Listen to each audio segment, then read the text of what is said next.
So first off, before we do anything, Right. before anything else happens, I have to ask a question. Yeah. It's an important question. It's huge. Yeah. How would you spin this as a Thanksgiving movie? I think, we got to be thankful for family, right? Yeah. Mm-hmm. Found family. Thanksgiving is a big holiday. Not much. I don't know if it counts as a found family when it's just like two people who want to fuck and then... And his friends, and all of his friends. I guess they do. Yeah, okay. Two people who want to fuck and a bunch of caricatures. Yeah, and a bunch of questionable caricatures. One of them isn't even a question. It's just a bad idea. Welcome to Direct to Video. VHS? VHS. Podcast where we pair movies like fine wine. Let me do something, because we haven't been doing it in maybe all year. Oh, yeah. I am your host, Tony Robusto. Yeah. And I am your host, Andy Reyes. It's like fucking weird not to introduce yourself at the top, and we stopped doing it. I really do think a part of it is like, we're two guys. Come on, like just take whatever two guys you like listening to, and you just pretend that we're them. It's always two guys. Yeah. Like it's okay. It's not always two guys, but it's like 70%. Like, come on. The podcasting industry is propped up by just two guys. It's a bubble propped up by two guys.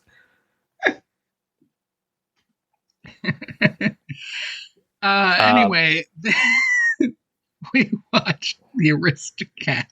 We did. We watched the Aristocats. We watched the Aristocats, which is a film that I think Andy and I really come down in different ways on different sides on. I would say I mostly dislike it. There are parts of it that I find charming, but there are some other parts that I just can't get past. Particularly, two of the characters are like, I hate them for very different reasons. Like, I just feel like they're bad at being characters. We'll talk about it when we get there. Yeah, I don't know what it is about this movie. I adore it. It is like it's just I like all of Disney's talking animal movies, but this was the one that like I had a VHS of at my house. And something about it, like the tone, the music, the pacing of it, and even the animation just like hits for me on all cylinders. But I also understand that these days, this is like kind of one of the least loved of the Disney movies. I mean, Andy, it killed the franchise. There was only ever one. There was only one. Well, which is genuinely a little weird, right? I mean, we said the same thing about like Robin Hood and The Great Mouse Detective. Okay, it is weird for The Great Mouse Detective. I don't know if it's weird for Robin Hood, but for Great Mouse Detective, there was a time when they were making sequels to all their talking animal movies, and they skipped over Aristocats and Great Mouse Detective. Right. Which does feel pointed somehow. Yeah, I mean, this movie has a lot of weird, like follow-ups. Like, obviously, like, so much of the cast in this movie are just in other talking animal movies. Like Phil Harris, who's O'Malley, the voice of Baloo, goes on to be the voice of Little John. Eva Gabor, who voices the Duchess, she comes back in The Rescuers. And one of the other actors in it, Pat Buttram, who plays Napoleon the Bloodhound. Like, this is the beginning of his like Disney career. I definitely recognized him, and I also recognized him as the least French character they could conceivably come up with. Yeah, they made the decision that apparently all farm animals are like, I don't even know how to describe it. I mean, he kind of sounds like a prospector, I guess. Like a wheezy prospector. the Wikipedia page has a wonderful description of his voice. Quote, sounding like a handful of gravel thrown in a mix master. That is evocative for Wikipedia. Right, I know. Citation needed. So this is like, you know, and then also like on top of that, you have a lot of other like notable Disney greats in this movie. Pretty much everyone Disney has ever worked with is in this movie in some way. Sterling Holloway, who was the snake in the Jungle Book. Thurl Ravenscroft, who was the voice of Tony the Tiger for a long time. Great name, by the way. Sounds like a Scooby-Doo villain. He looks like a Scooby-Doo villain. He looks like a Scooby-Doo villain. Sorry. All right, hold on. And he voices Tony the Tiger. Yeah. The nicest cartoon character. Oh my God, look at this guy. Dude, he just looks like that. He was also the voice of, I think, the Haunted Mansion and the Pirates of the Caribbean rides. So evil. He looks... Oh my God, I can't think of his name. He looks like Gomez. He looks like Gomez Adams. He looks like Vincent Price. Like, yeah, that he guy. Does look like Vincent Price, yeah. If you know how either of those guys look, that's what he looks like. I forgot until the intro song hit me. I was like, oh, right, this movie takes place in France. Because it really doesn't feel like a French movie. Well, Disney is perennially bad at putting you in a different country. Right. Like 101 Dalmatians does not feel like London. No, but at least they got kind of the raininess. 101 Dalmatians feels more like London than this feels like France, right. I think. But like, you know what doesn't feel like Britain is I am doing an arrow pulling Robin Hood. I realized that one was on purpose, but it's still wacky. Right, that they would do that. A wild choice all around. So yeah, there's this music. There's like a sketch style that I enjoy, but I also it's like they put the sketches in the intro credits. This was part of so what they did is they took, because of the way the animation was done at the time, where they would like paint the cells like directly on top of they would do the sketches directly onto the cells and then paint over them, kind of in a semi-digital way. I guess it wasn't digital, but you know, it was part of the process. And so what they could do is before they painted the cells, they could just run those sketches through the reel and have like kind of an animatic of all the animations. And so it looks like they took that and used that as the intro, and also the end credits. I think it evokes 101 Dalmatians, so it's probably because they're doing that same style or similar style. Correct. This whole era of Disney, right? Like, that's kind of what they were doing, was using that system. So starting with 101 Dalmatians, and I think into the Rescuers. And then Fox and the Hound, they had like a new style they were doing. So we have this opening scene where everybody is riding on a carriage. And it's a decent scene because it introduces us to all of the characters, at least at this point. So we have the Madam, what's her name? Madam Adelaide Bonfamille.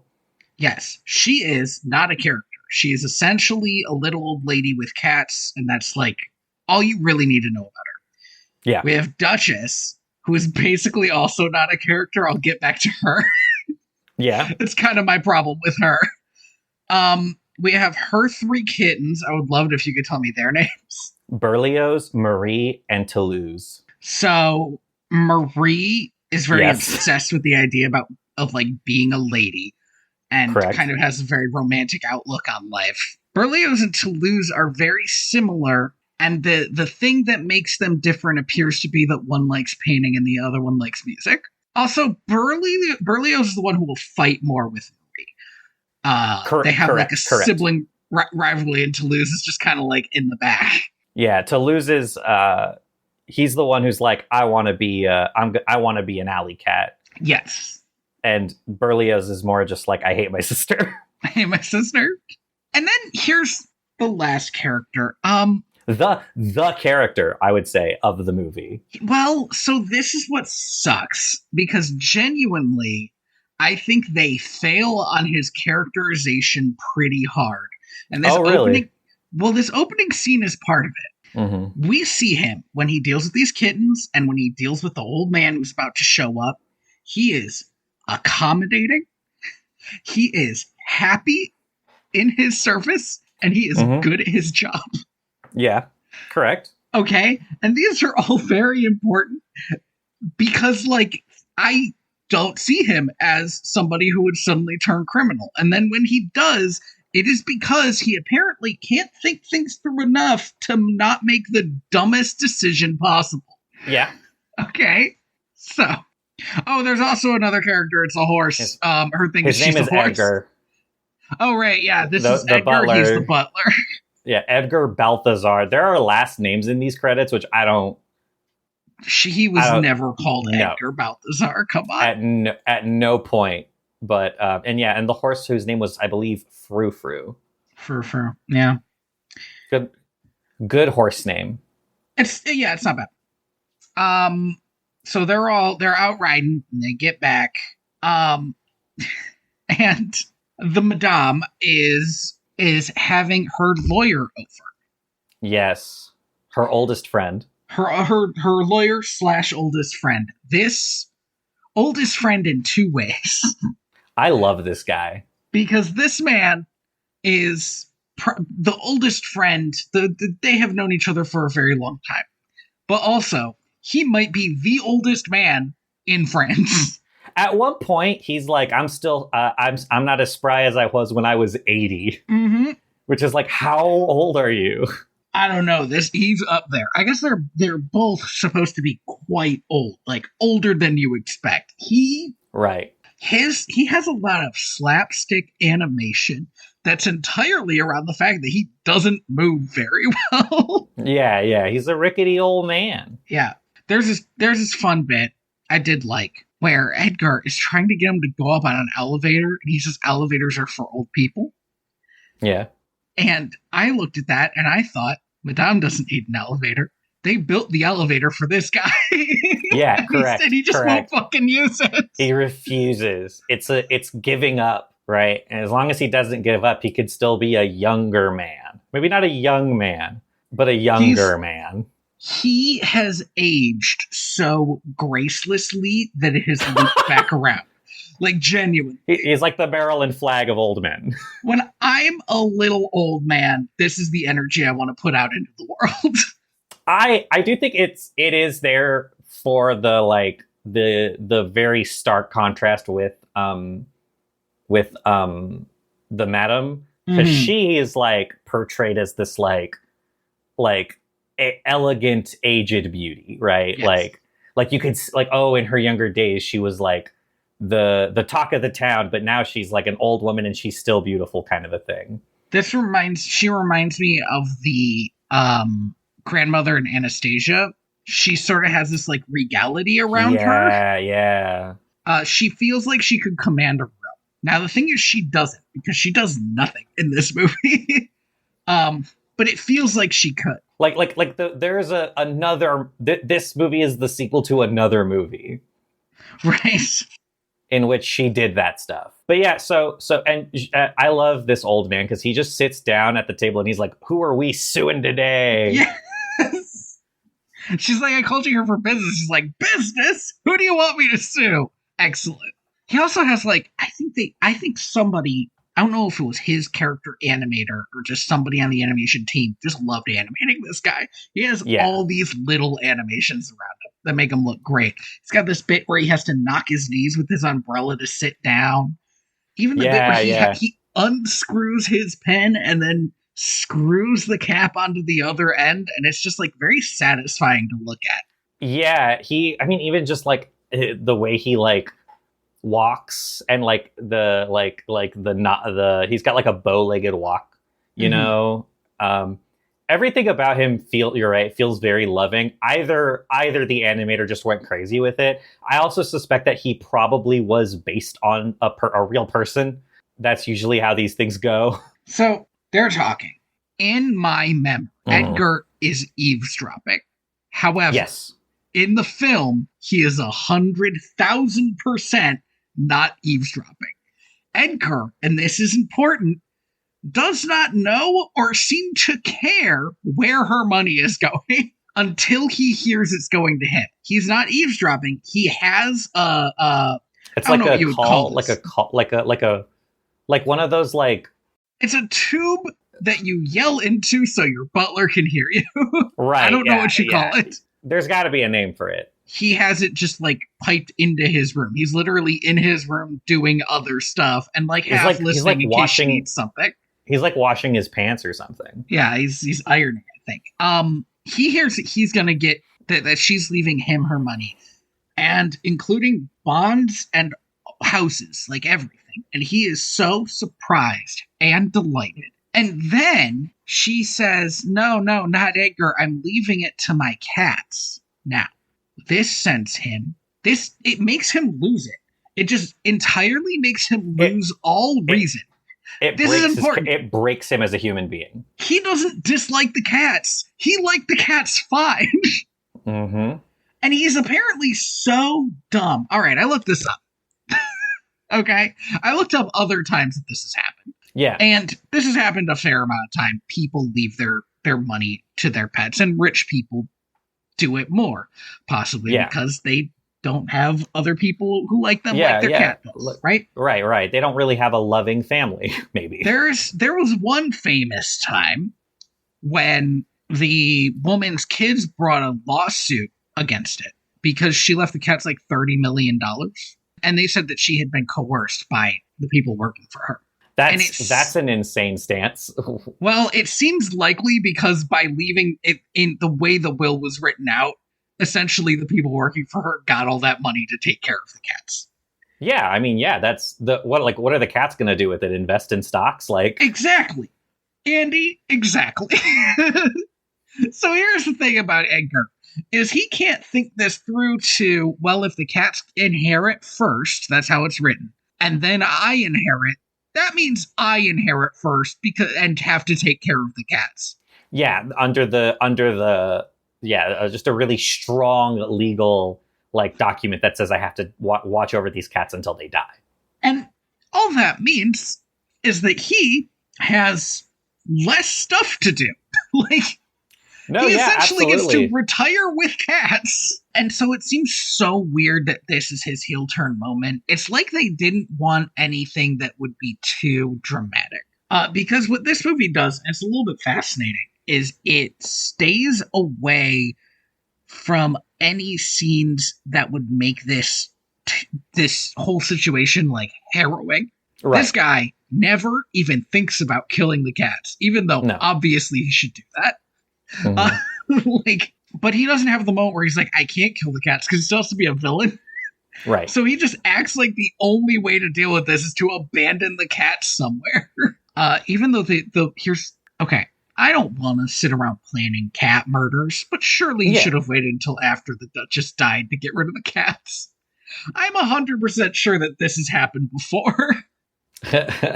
Oh, I bet. I bet. Absolutely. But, I mean, I get what you're saying, but I think it's just, I just don't think it matters, that his character just doesn't make any sense. Because at the end of the day, it's a movie about like this, like, it's like such an aristocratic like situation, such a like rich people being rich situation to like have these pampered cats who have their own butler. And it's like, and then the butler's evil. It's like, well, at that point, I'm already in the realm of fantasy.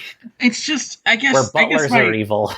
I guess what might have saved it for me is if Duchess felt like anything. Because here's my problem, is it also doesn't say anything about the fact that these rich cats are just like... There is no wealth inequality subplot in this movie. No, absolutely not. But that's what's fucking weird about it, because... there has to be. It's a story about wealth inequality. And they just ignore it. They just ignore that that's like the main driving force. Yeah, I mean, I get what you're saying, and it's like I just don't think like I get what you're saying in that like well the okay, so there is this old movie. Hold on. I have to look this up now. Because this movie is cribbing pretty hard from an old, what was his name? Cary Grant? That wasn't his name. Clark Gable. This movie is really cribbing off of an old Clark Gable movie. I think it's called It Happened One Night, which I've watched. Okay.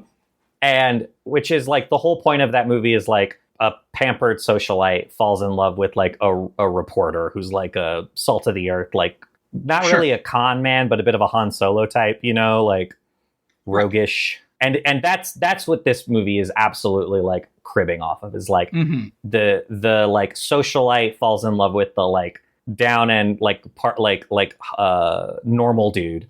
But like that movie is also not really about wealth inequality. It talks about it like you don't know what it's like being a normal person, but at the end of the movie, like they get together and he gets to be rich, right? And so it's like, oh, like that's kind of just what it's part of what makes this movie to me feel so dated, even for the 60s, is like, oh, or the 70s. God, this movie came out in 1970. Jesus. It's a part of, I think, what makes this movie feel so dated. It's a romantic comedy from like the 1920s. Well, I guess this is my other problem. But cats. Because with cats. My problem, I guess, is that watching this movie, I found it impossible not to compare it to 101 Dalmatians. It is the same movie, all like beat for beat. Well, except for with less. in 101 Dalmatians, it has a tone that feels like stuff is happening. Right. And also 101 Dalmatians, the mom character does shit. And I felt like that was cool. Right. Perdita. And also in 100, she almost kills the guy. Yeah. And also in 101 Dalmatians, we have a very fun, memorable villain who is also rich. And there isn't a conversation about wealth inequality in 101 Dalmatians, but it does feel like, man, this crazy rich person wants to kill all these puppies because she's so evil and also coincidentally rich. Right. You know, and so like it's funny. It's so easy to compare them in my mind, and it's funny that there are these, frankly, fairly small differences that make it feel like really big differences. And I do think those small differences do matter. I think there's a reason why 101 Dalmatians is like a timeless Disney classic. And the Aristocats is the Disney cat movie, you know, like it's not even the Disney cat movie. Orville and Company is the Disney cat movie. And then, I guess they made that other one. Oliver, because it's based on Oliver Twist. Oliver and Company. What did I say? Orville? Yeah. Orville and Company, like the pilot. Like the pilot, yeah. Orville Redenbacher and Company. I like that we thought of two different Orvilles. And they're only the only two Orvilles on the planet. We both brought a different one. Possibly the most important two, right? You know, where would we be without Orville Redenbacher? I mean, we would be eating Act 3 or something. Yeah. Some weird Civil War hardtack while we're at the movies or something. I do think that those differences. Sorry, just imagine this scenario. Where the only snack you get at the movies is hardtack. Yeah, you gotta dip it in your black coffee to soften it up before you chew. This was great, honey. Kids breaking their teeth at the movies? Yeah. Oh, I think that guy's choking to death at the movies. Cooking your own hardtack to sneak in. That guy's rattling on his way into the movie theater. He's got a pocket full of hardtack. I mean, technically, you could do that today. Yeah. Have you ever actually been like stopped and told that you couldn't bring food? I don't think I've ever been. I brought like Never. a Starbucks. Never in a million years. My sister has a story where her friend got searched to see if she had any food. They like searched her bag, and she had forgotten that she had a gun in there. Yeah, why not? That's amazing. Yeah. Anyway, that's so awesome. To be like, are you done? In case our international listeners forgot, we're in America. Yeah. Where that is a thing that in fact just happens. Yeah. I was saying I do think that those differences are what make the 101 Dalmatians a timeless classic. It's so much more of a movie, and this is really just kind of like a I don't know, 80-minute tone piece. Yeah, it's like a series of vignettes, really. Like there's a bunch of stuff that happens that doesn't really matter. It's like 3 music videos and then scenes between them. I say this as a person who like loves this movie. It is not really a movie. It's not a movie as such. Yeah. So Edgar hatches a plan, which is to dose the cats with a sleeping pill, with many sleeping pills, and drive them out to the middle of nowhere. Yeah, take them out to the farm, as it were. And this is where we get the best character in the movie, because he's just, what if Winnie the Pooh was a mouse? Oh, man. Yeah, quite literally. He does, it's Winnie the Pooh's here, and he does a Winnie the Pooh bit, which is when these cats are drinking this, frankly, delicious sounding concoction that's just like milk and cinnamon and vanilla, like a rice pudding without any rice in it. He comes out like, oh, what do you got over there? Can I, maybe I could, it just so happens I have a cracker already. It's awesome. And he dips this cracker. This is one of those Disney moments that just like lives in my brain, this fucking cracker. I don't know why. There's always one thing. It's usually a food thing. Yeah. Out of one of these movies, it's like, this is, yes. it looks so good. It looks delicious. It makes me angry how good it looks. That this mouse is eating this cookie dipped in that cream, and I'm like, I want that. I want to eat that. Hey, give me that. But in real life, it doesn't look like that, right? Like...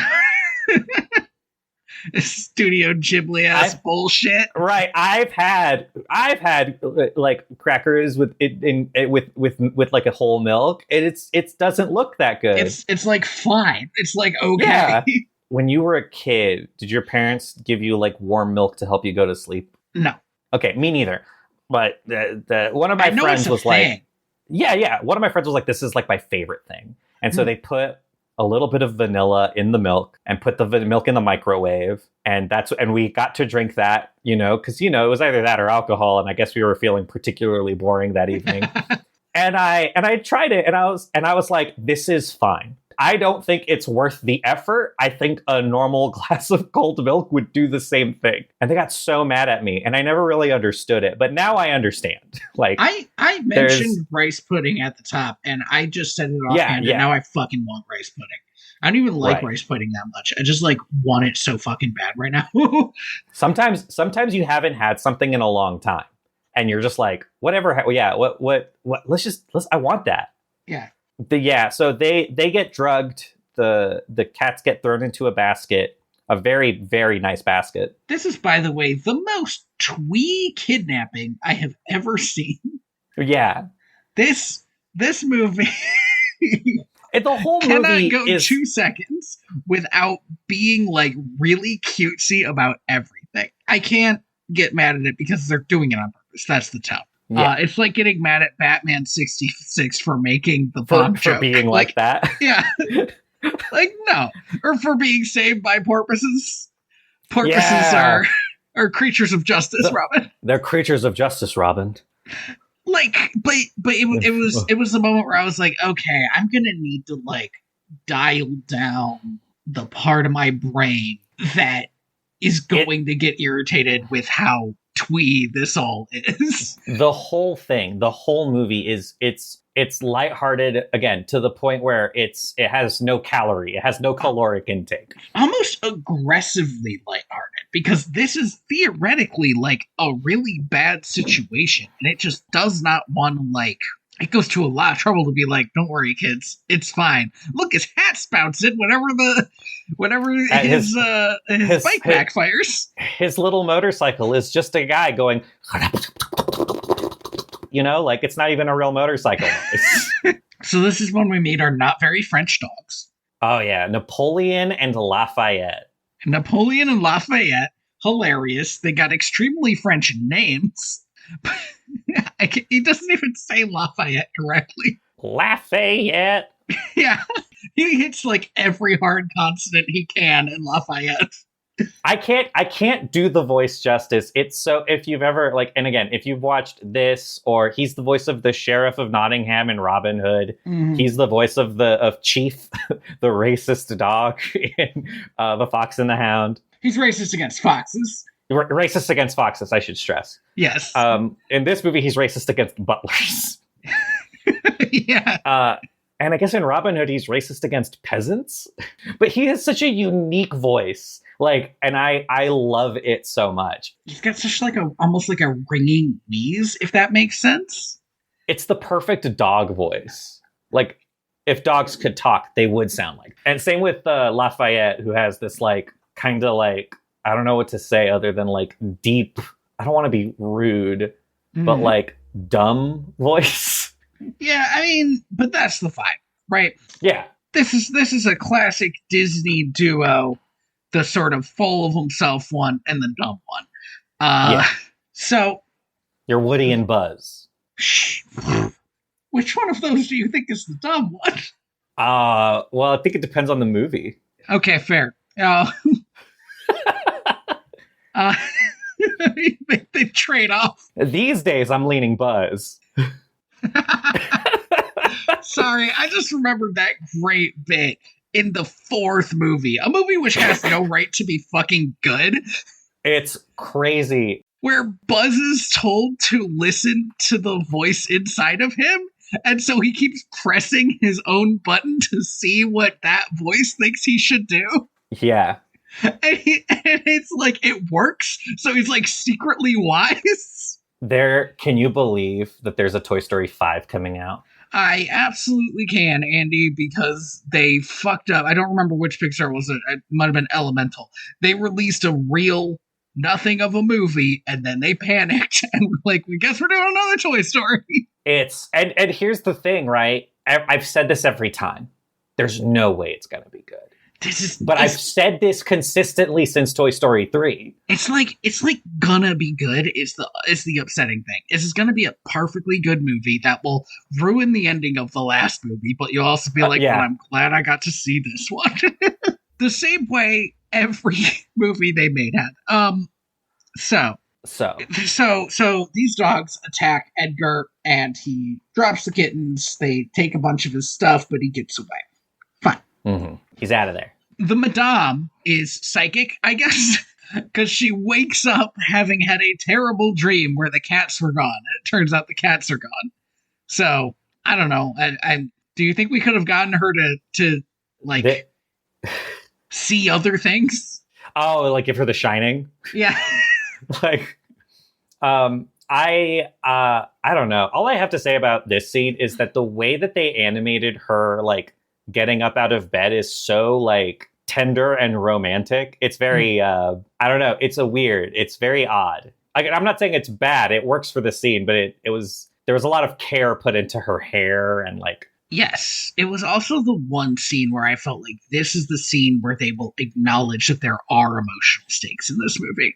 It's like, this scene is somebody genuinely very distressed about what is happening. Mm-hmm. And not like, oh, what if something happens? What I'm worried about this is like, no, this sucks for her right now. Yeah. And it's the only time, because immediately we'll be like, everything's fine. Everything's fine. Everything's fine. So the Duchess and the three kits realize that they've been kidnapped, and they're like, well, I guess something good's gonna have to happen, because everything's so bad. I'm just gonna say it now, I think. Yeah, I think this is the perfect time. Well, because I have made a little reference to disliking Duchess. And there's a very basic reason. It's that Duchess never makes a plan, or in any action scene does anything, or does anything essentially the whole time, except for either tell off her children or tell them not to be worried. And so she's just not like a character. I mean, she also, her and her romantic interests do some eye stuff at each other, but like, really all she is like mildly worried about stuff or totally down for what's happening, and she doesn't seem to have any inner workings other than that. It means that I tend to quite like the O'Malley, who's about to show up, and it's because he's like got a lock on fucking everything. And he even has like a little the smallest possible character arc a character can have. It's instantaneous. It's genuinely it's real Han Solo. You think he's an asshole, but he's got a heart of gold thing. Yeah. Because here's O'Malley. He sings a song about himself, I like love this he's song. a cat in Cats. And say his full Christian name. This man's not a Christian. Continue. Abraham DeLacy, Giuseppe Casey, Thomas O'Malley. And he ends that with O'Malley the Alley Cat. I like the idea that he picked his own last name so that it would rhyme. Right. So he sees this hot piece of tail and just continues singing in a flirty way. He's like sprinkling flowers on her. Yep. And then he starts laying on the dosh. Like, he's like, your fur is amazing. Your eyes are like sapphires. Mm-hmm. And then this might be my favorite animation moment in the film. Because when the three kids show up, O'Malley's sort of like genuine smile becomes a rictus grin. Yeah. It turns from like, oh yeah, I'm really laying on thick with this lady to, oh my God, there are three children. Yeah. This is more responsibility than I thought I was signing up for. Right. A couple of things about O'Malley, who is the hero figure of the film. One is that I'm going to just read the sentence to you from Wikipedia because it's so funny. For cultural reasons, the Italian dubbing of the film changed his name to Romeo el mejor del Colosio, which is Romeo, the best cat of the Colosseum. Awesome. Because alley cats were well known for frequenting the Colosseum at the time. Now, I don't know what cultural reasons. The cultural reason is that that's a fucking cool name. It's a cool name, but I don't understand why they couldn't leave it how it was. Did they make a new song? Maybe. I mean, maybe they wanted it to rhyme and they could figure out a way to rhyme Colosseum.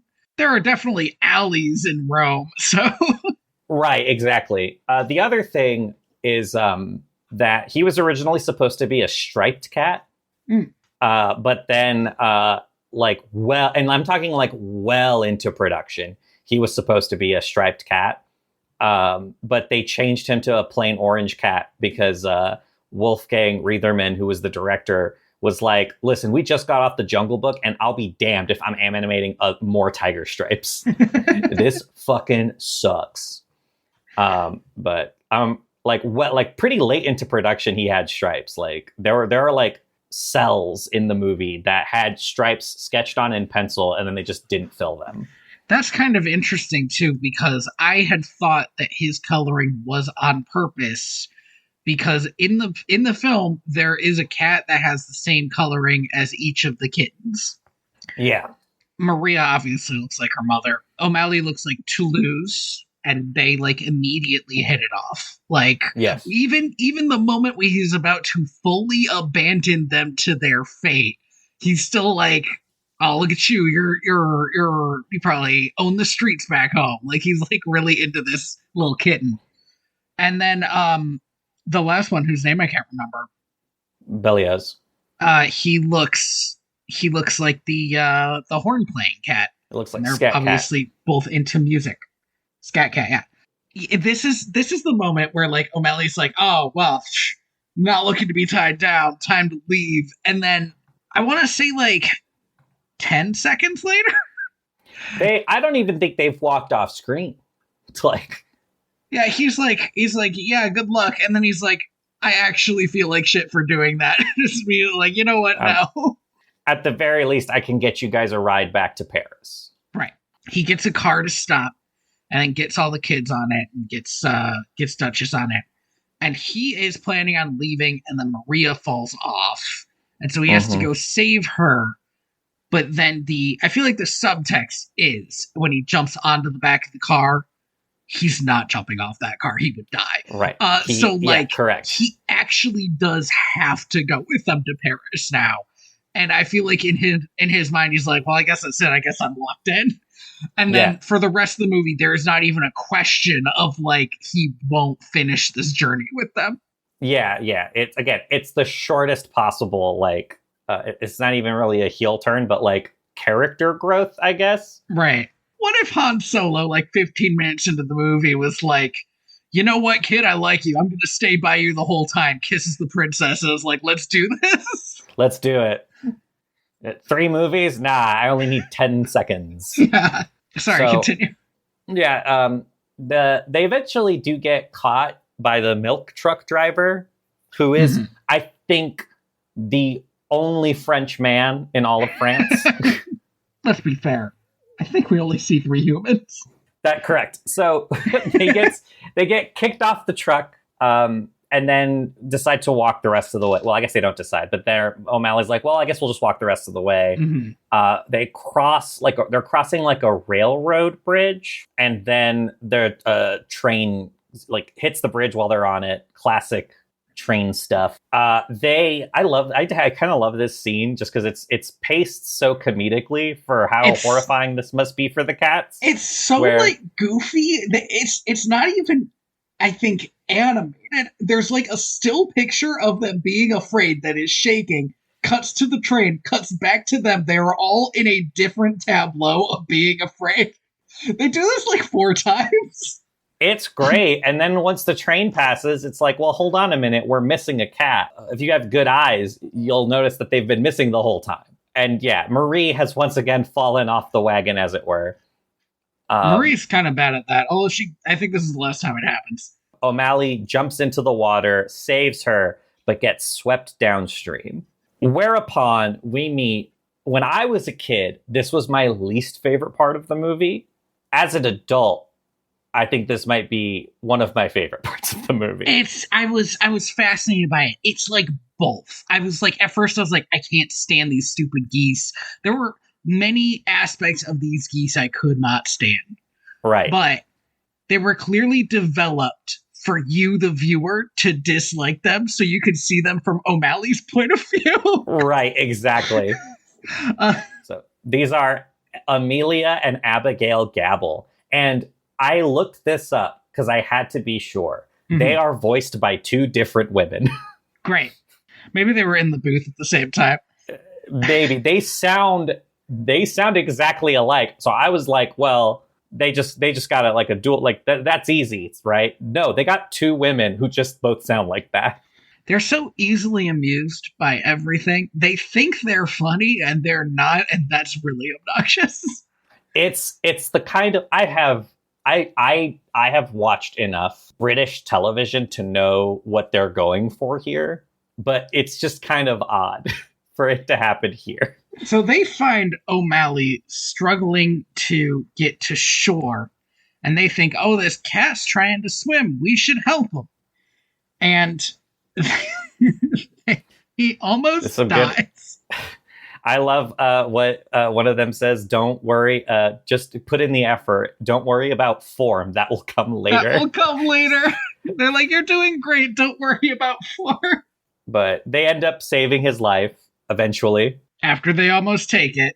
Yeah, they almost take his life, and then they save his life. And they reunite him with Duchess and the kittens.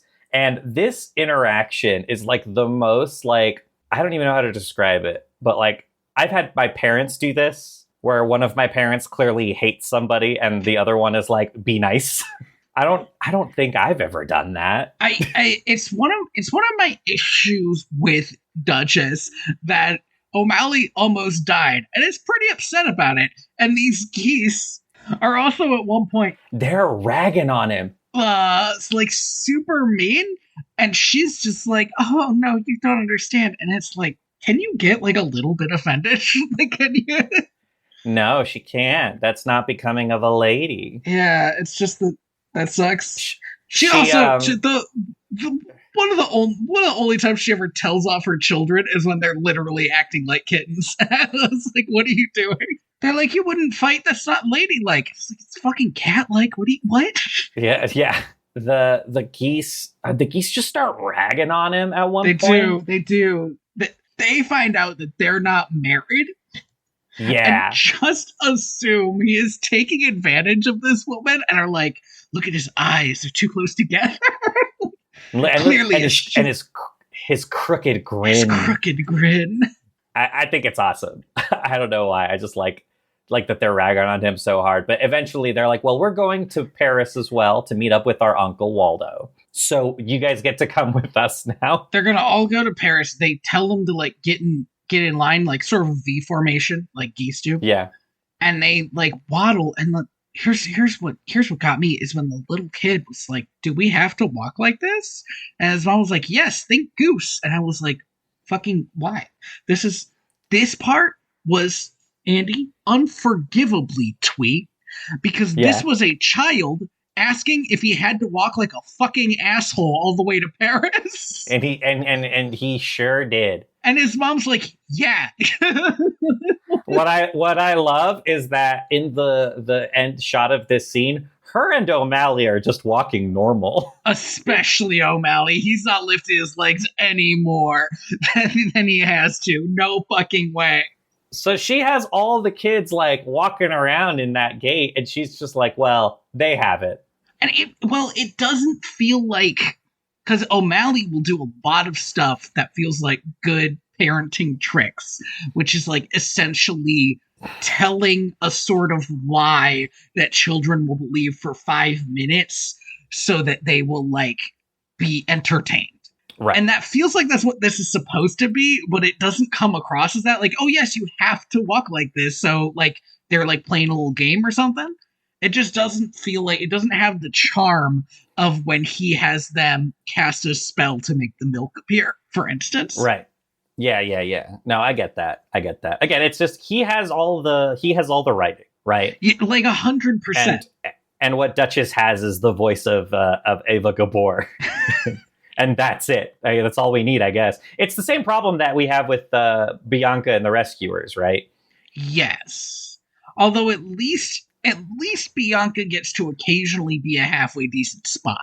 Like, yes. I'd say halfway decent, because my problem with the Rescuers was that Bernard was too good at his fucking job. He just got it. But you're right. See, it's actually almost the exact same problem. Except if you replace Han Solo with the main character from the Lego movie. Oh God, don't do that to O'Malley, but yes. No, but that's what I mean. It's like it's Bernard is the main character from the Lego movie. Oh, I see. Yeah, O'Malley's Han Solo. Just kind of ineffectual, kind of nice guy. Yes. So they get to Paris. This is, Andy, the part that shocked me most was that the end of the goose scene means that they're immediately in Paris. Yeah, they're just in Paris now. We meet Uncle Waldo, who has had a rough night. Yeah. Or possibly the best night of his life. I'm not sure. This was a good bit where I wished I enjoyed these geese characters more, because the setup of Uncle Waldo is so good. Because it kicks ass. The chef is chasing him out of the kitchen. So, after he had apparently poured a bunch of white wine into this goose made such a fucking deal that he was like, I'm not even doing it. I'm not even cooking the goose. Get out. That's just one course that we were advertising just doesn't get to happen tonight. Yes. It's not worth it for this guy. And he's right. Uncle Waldo is a lot. Well, I mean, he's very drunk. You have to imagine he's probably like this all the time. Yes. That is to say, drunk. I think he's drunk a lot, but I will say this time it seems pretty forgivable, because he definitely was forced to drink all that. Yeah.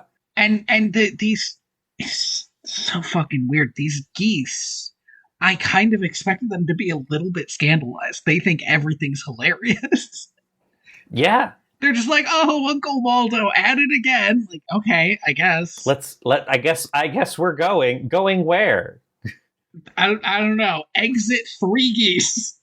Yeah, they just leave, and then they're out of the movie until the end.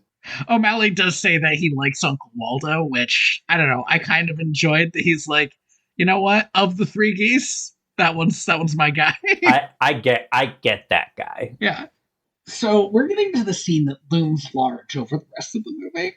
It's the best part of the movie. It's the part that everyone remembers. Well, so that's the thing. It is the part that everyone remembers. It's essentially like Under the Sea, right? Or Hakuna Matata. It's like the big Really? Under the Sea? That's that. Under the Sea is the big song from that. I do genuinely think it's the worst song in that movie, but it's like the showstopper song. I Right. guess. I don't make the fucking rules, man. When you play Kingdom Hearts, Under the Sea is the song that is for some reason always playing when you go to Atlantica. Okay, well, I just don't know if that necessarily ties into the larger pop cultural consciousness in the same way. But sure. If you're a kid, Under the Sea is your favorite song from that movie. That's fair. Genuinely, I do think that's true. It's because it's the big song. Personally, I think every other song from that movie is better than Under the Sea. Which is not a knock against it exactly. It's just like, but this is the big song from the movie. The song from this movie. It is Be a Man. It is very good, but also it's very racist. It's like if the We Are Siamese song from Lady and the Tramp was like a fucking bop and you couldn't skip it. You're like, I can't though. My big note for this scene is Tigger, why? No, it's crazy that it's Tigger, right? Like crazy that it's fucking and Tigger. he's just doing the Tigger voice. It's so Tigger, but like putting R's where the L should be. Yeah. Like it really is wild. It's such a wild choice. I feel like all the other racism in this music scene is like, I would say, playful and fine. There's a lot of caricature stuff that's easily ignorable. This cat with the big buck teeth who gets his R's and L's wrong and is also somehow Tigger is like not good. He sticks out like a sore thumb and it sucks. It really, like, even as a kid, I was like, I love this scene, love this song. I don't love that part. When he puts the symbol on his head, rough. When he plays the piano with chopsticks and says some wild ass shit, the most racist shit. Yeah, I was just like bananas. And the thing is it's right in the middle of like a good scene and a good song. Like legitimately, Andy, I was bored for the first half of this movie, and I felt like the second half of this movie really picked it up, and I was like, oh, okay, oh yeah, like, yeah, oh yeah, just it slaps you across the face. It really does. It's so much worse than you remember it being. So they meet the Alley Cats, which is Scat Cat, voiced by the absolutely honorable Scatman Carruthers. Who, like, you've seen him in something if you've watched old movies, but he's most notably I don't know how else to say it, but he's in The Shining as Dick Halloran, the magical black man. Like, if you know him from anything, you know him from that. But he's been in a million things. He's amazing. Has a very interesting life. Does a great job as Scat Cat. Scat Cat's a fun character. He's great. And then you have the part that surprised me most about Scat Cat is when they all leave and O'Malley's like, yeah, they're a wild group, but they'll be at your back. He's like, they'll have your back at any time. And I was like, they will? That's what we're establishing? And it turns out, they will. Yeah, they're ride or die. They are 100% ride or die. And they're specifically ride or die for O'Malley, as we find out later. Mm-hmm. The kids spend the night in this like abandoned house after just absolutely killer and also racist music scene.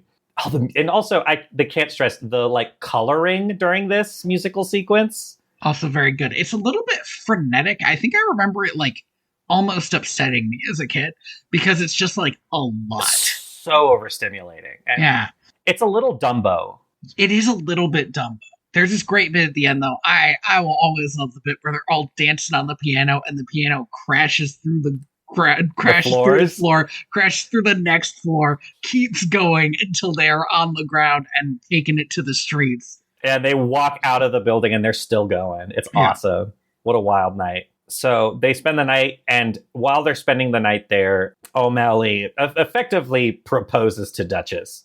Right. He's like, well, you can stay here if you want. The kids probably need a father figure. And she's like, that'd be great. Definitely not gonna, though. Like, gotta get back to Madame. And it's like, okay, here's the thing, is you can see the ending of this movie coming a million miles away. Right. And not only because I've also seen like Lady and the Tramp and, every other movie that's done something like this. Like, there's no way he doesn't go to live with them. He doesn't even say that he can't or something like, no, I'm an alley cat. I would never. It's just, again, the movie it's playing in such shorthands. Like, here's the thing about Lady and the Tramp, is it does the work, right? Mm-hmm. Like, it does the work to, like, introduce to you the fact that these two animals' lives are a little too different, and maybe it's not possible to reconcile that afterwards. This movie's just like, well, you know what kind of character O'Malley is. You know how they are. Get it. You get it. And it's like, you know what? Yeah, this movie has a 79-minute runtime. Fill in the gaps. We're spending 10 of those minutes on one of the most killer jazz renditions Disney has ever created. What more do you want from us? Come on. I genuinely feel like we wasted a lot of time with the geese, though, if I'm being honest. Oh, no, yeah. This movie could have been a whole 10 minutes shorter, but We haven't been talking, because it's not that important, but we haven't been talking about what Edgar has been doing. I will say, this scene that we're about to talk about was put in the movie, like, after it was done, basically. So this was, like, the last scene that was animated in the film, because, as they were animating it out, and they were because the way movie animation works, right, is you're animating it, and then as you finish scenes, you bring the voice actors in to, like, do the voice acting, and then you play the voice acting as you finish animating the scene, right, so that you can use it as a reference. Right. So you can animate the faces correctly, stuff like that. The animators loved Napoleon and Lafayette's performance so much. They were like, we got to put in another scene for these guys. These Disney at the time was so horny for exactly this character. And also, I feel like this is a thing Disney used to do, and I don't think it was good, but like it clearly fucks up your production when you just bring Robin Williams in and you're like, no, just do whatever you want and we'll animate to you, right? Like, it clearly isn't a good idea. That's not the best way to do it. It's not the best way to do it, but I love that every once in a while in Disney, up until very recently, like, an actor would come in and would just be so good that the animators were like, well, we have to put them in the movie more. Right. Like, you can't do that anymore. And I would argue you couldn't do it then. But it has kind of like a looser vibe. This was once again at the time when Disney was Disney. Disney was a big deal, but Disney was also constantly on the brink of bankruptcy. And yeah, Walt had just died. Like, right. That's the kind of Disney we're talking about. And there's something about the less polished, more free-form version that lets you just put in a whole other scene. So we haven't been talking about Edgar. Just very briefly, I want to mention that another character who was surprisingly ride or die is the mouse, voiced by Winnie the Pooh. Who, when he learned that the cats were missing, he goes to search Paris, which is more than literally anyone else does.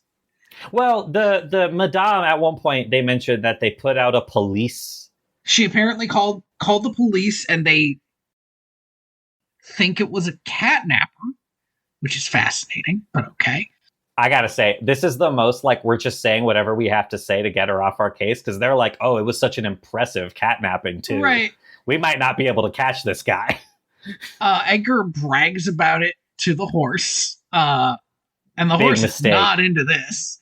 And Winnie the Pooh also is not into it. And Edgar realizes he's got to go get his stuff back, because that will lead them to him, which I don't think so. But okay, Edgar. I don't think they're looking, man. Like, yeah, they clearly don't give a shit. And it looks like it's going to be a big plot point that the mouse is going to follow him. It's not. The mouse immediately falls off the bike. This whole scene, the mouse bouncing inside of the broken taillight is so good. Mm-hmm. Again, just one of those, like, it's animated so well you can, like, feel it in your gut. Do you know what? I don't know if this necessarily would have made this movie better, but it would have made me enjoy it more. Is if a Columbo-esque detective had showed up and was like, so, what happened to your bike? When'd your bike get all banged up, Mr. Edgar? You got a lot of dog fur on here. You a dog man, Mr. Edgar, Mr. Balthazar? I, I just, she's my wife. She cares about these things. My She's wife. a big cat lover. My wife doesn't like it when there's dogs around. A big cat lover? So she tells me. That makes sense.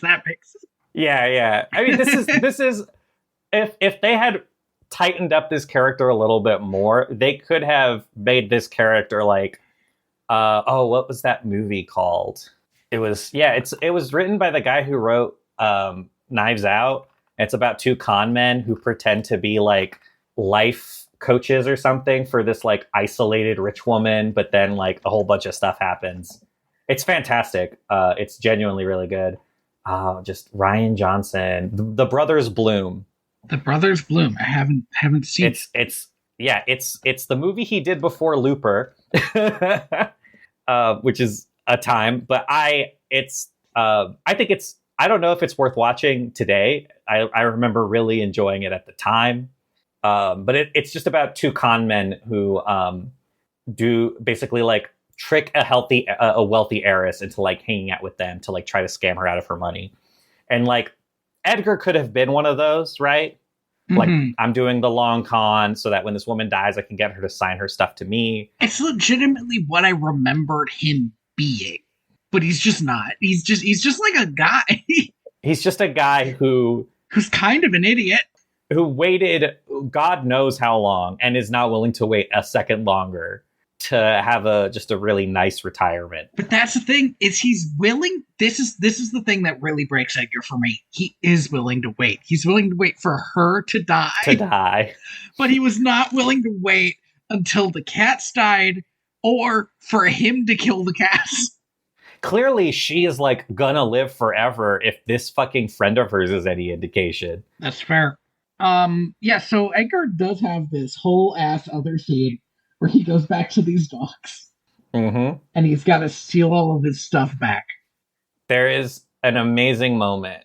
So in the first scene when this happens, the Napoleon starts listening to the motorcycle, and he's like, "Oh man, it's a 4-cylinder. It's got a passenger seat attached to it. It's got like something wrong with it, like one of the cylinders is jammed or something like that." Mm-hmm.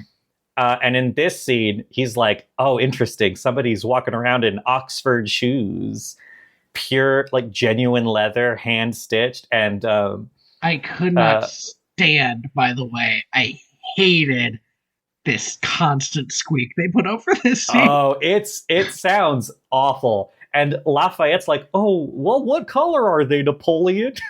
Yeah, and he's like, "Well, they're black." And then he hits him and was like, "How would I know that?" Good. But the funny thing is, he got it right first, like offhand. Just the idea of like I can hear the color of those shoes is so good to me. What a good bloodhound. Edgar gets his stuff back. They have another fun little chase scene. That's good. He rides away on a haystack. Oh yeah, he does. So they get back to the house. But the cat door is locked, which is absurd, weird. But okay. How do you lock a cat door?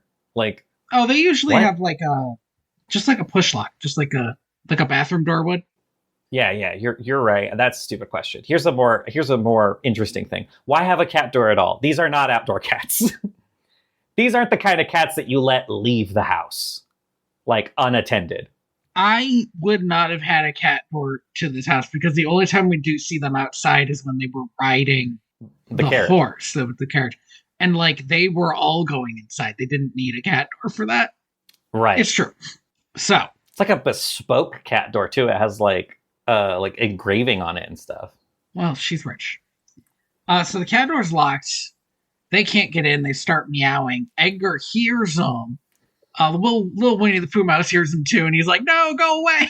Doesn't work. Edgar gets them all in a sack, throws the sack in a big trunk. He throws them in an oven first. Oh yeah, he does throw them in an oven, which is again one of my issues with this movie is that he does not want to kill these cats. He throws them in the oven. There is no malice in this. He just needs them out of the way. So that when the madam comes downstairs, to like look for them, he could be like, "Oh, I guess they're not here, madam." Yes. The old Winnie the Pooh goes to get O'Malley, and then O'Malley sends him to go get the alley cats, which like fucking you asshole. All right, I know. He's such a little guy. A commanding presence, though. This little guy. Mm-hmm. He's about to get gutted by these alley cats. The last thing he does is curses O'Malley's name. Beautiful. And then they're like, "Oh shit, we're ride or die for that guy. Let's go, buddies." So good. So yeah, they're thrown in a box going to Timbuktu, which is either a really good idea, in which case you should have done it first, or a really bad idea because surely somebody's going to check this box at some point. Right. Well, you know, the post back then, right? It's like you could send babies places. Yeah. Send right. a baby in the mail. But yeah. Yeah, but I mean, across country lines, I don't know. Yeah, well, I mean, from France to Mali is not that far. It's like closer than New York to LA, probably. I just don't know if live animals is smuggling. Ooh, that's like fair. Like that's my issue. Like, if you were to mail a cat and not declare it was a cat, is that like a capital P problem? Like, mm-hmm. And they just send the cats back. They just send the cats back. Well, you're not allowed to do that. So there's this like big old fight scene. So I hadn't remembered how this movie ended. I remembered very specific. I could remember this scene as I was watching it. Like, I remember seeing it as a kid. But I didn't remember how the movie ended. And I was like, you know, the only witnesses to any crimes are animals. How the hell did they get rid of Edgar? Yeah, well... And now I know. This is objectively human smuggling. Yes. It's also like... Okay. Edgar was always a bad villain. Bad at being a villain. But he's also a bad villain in that he's not that evil. No. A real low-tier evil is Edgar. And so I have a question. Oh. Is his fate earned when he is dropped into a trunk and mailed to Timbuktu? Is this earned? And I would posit, not if he starved to death. Oh, no. If he starved to death, we're running into problems. But if he just gets to Timbuktu, I think he's fine. Perhaps. He he's gets kind another of idiot, job. So yeah, like he can buttle for anybody. I'm sorry, I'm going to the Disney Wiki to see what they have to say about Edgar. See if he died. To see if he's considered evil. Status is unknown. What is he? Dislikes losing the fortune to the cats. Sure. Dogs. There are no dogs. Disney Wiki. I think he dislikes cats. I think he dislikes dogs. Oh, he dislikes dogs. That's fair. Okay. Is he evil? They don't have him listed as evil. I would give him maybe lawful evil. Maybe even lawful neutral. Like, he's not very good. No. I would. Yeah. I mean, okay, he is breaking the law, but so that he can follow another law. So I don't know. Right. Exactly. They don't list him as evil. Odd. But they do list him as being in a Disney villain's attraction. Fascinating. I am constantly amused by the Disney Wiki's amazing dedication to the good and evil spectrum. Yep. The next scene, the wrap-up scene, is objectively funny. Yeah, it's great. It's really good. Because they're taking a picture together exactly like Lady and the Tramp, I want to say. I think so. Where everybody's sitting in the same picture, and meanwhile, Madame and her lawyer are fixing up the will because they can't have Edgar in it anymore because she thinks, I guess, left without notice just as her cats returned, which is like fucking wild. You didn't look into that, lady. What? And she's like, oh, if only he knew about the will, I'm sure he would have stayed. It's like, no, see, he was an idiot. That's good dramatic irony. And she takes a picture and they hear music. And she's like, oh yeah, that's from my new foundation she's starting. Now, Andy, who is the one person she should have told when she started a foundation. She's writing her will out right now. You gotta tell your lawyer. I mean, you have to imagine that she did tell him. Now that's okay. That's funny. Right? Don't you remember my foundation? You know what? Those are for old people. The foundation is, in fact, just the fact that she has opened up her house for cats to just hang out in, I guess. Right, yeah. Kind of like a Dalmatian plantation, but for inner city cats. Uh-huh. I recently got to go. I was in San Antonio recently, and I got to go to the McKay, which is an art museum. It's very similar to the Huntington in California, which is it's just like a rich person's house that when they died, they were like, turn my house into a museum. Okay. And so this is the most like, why didn't you do this from the start? This is what rich people do. It seems like she didn't even think about all the stray cats in Paris until maybe 12 of them showed up in her barn one day. And she was like, I have an idea. Yeah. And then, that's the film. That's the film. We get one more chorus of Everybody Wants to Be a Cat. We get a good bit that was probably also tacked onto the end with the dogs are the one who send us off. Which is a little weird because they're not the main characters in the movie. And and it's done. That was Aristocats. Yeah, it goes down smooth, like a cup of soda. A can of soda. The biggest sin in Aristocats is so obvious it's barely worth talking about. It's that the most memorable part of the movie is also crazy, like off-putting to watch. Like, it feels bad to watch this part of the movie that's also objectively very good. But the rest of the movie, I would say, is fine. Yeah. It's a bit too twee for me. It's a bit too unassuming. I don't know. It's just... Yeah. It's a movie that is all levity. And, like, that's... Like, I don't necessarily think that's, like, everybody's cup of tea. But it's... I think as a movie that is, like, all candy, no grit, I think it's rather entertaining, but it is not per se a movie. And that's not a judgment. Like, if you can't get over that, it's good to not like it. I think this would be an all right movie to have on in the background. Like at the dentist. Yeah. Like a dentist movie. Like a dentist like this movie. in Finding Nemo. Oh, except Finding Nemo is such a good movie. Finding Nemo is really good. I have not seen it since it came out on DVD. Just before we go, I want to show you some really early piece of concept art for this movie. Mm-hmm. Just to like let you know the alternate future we could have had. I like how poofy she is. Right? They made them absolute. This looks like almost Dr. Seuss-esque. Yeah, it's Seuss-ian, definitely. Does O'Malley have one eye? No, he's winking at her. Okay. My thing also would have been good. There are lots of cats with one eye. That's true. Thank you for listening to Direct to Video VHS. I have been your host, Tony Robusto.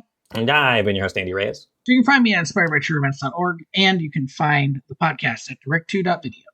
Yeah, you can find me here on this podcast at direct2.video. All of my other projects are kind of going on hold for a little bit just because some crazy stuff is happening in my life in terms of work, and I don't have time for anything anymore. Oh my god. Sorry, that's very relatable. But no, yeah. I don't have time for anything anymore. I would literally not talk to any of my friends if I didn't start a podcast with one of them. I mean, yeah, same though. But you can also find us on YouTube. We post clips there. Mm-hmm. And a big thank you to Scott Buckley for homework. Yeah, we're not going to put a Thanksgiving-themed one up. What would it be? Jingle bells? No, thank you. Yeah. We Three Kings. Good King Wenceslas. King Wenceslas, yeah. Big one. And next time, for our Christmas episode, we are going to watch Emmett Otter's Jug Band Christmas. Maybe this one will actually come out on Christmas. I mean, I'm I'm good at the Christmas episodes because we tend to give ourselves a little bit of time with it. That's true. Emmett Otter's Jug Band Christmas. It's our normal episodes that go a little bit wild. This one might come out on Thanksgiving if I'm feeling up for it. Oh, I don't do that to yourself if you don't have to. We'll see. I am the ghost of John Smith. And I'm Abraham DeLacy, Giuseppe Casey, Thomas O'Malley the alley cat. Yeah. That took so much of my, I'm embarrassed. I'm feeling embarrassment right now, having done it. That's the one that gets you. Yeah.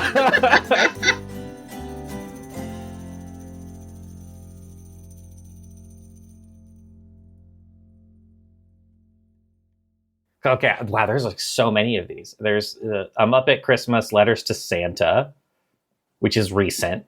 Mm-hmm. Then there's the Christmas Carol we already watched, Emmett Otter's Jug Band Christmas, The Christmas Toy. The Christmas Toy is a very weird, very good movie. It's essentially Toy Story. Uh-huh. There's The Tale of the Bunny Picnic, which I don't know what that is. Andy, what I mean by it's essentially Toy Story is that part of the plot is that it's Christmas and the kids are going to get a bunch of new toys, and one of the toys is a crazy space-themed toy who thinks it's real. No. Yeah. This is 20 years before Toy Story. What the hell? Yeah. They can't keep getting away with this.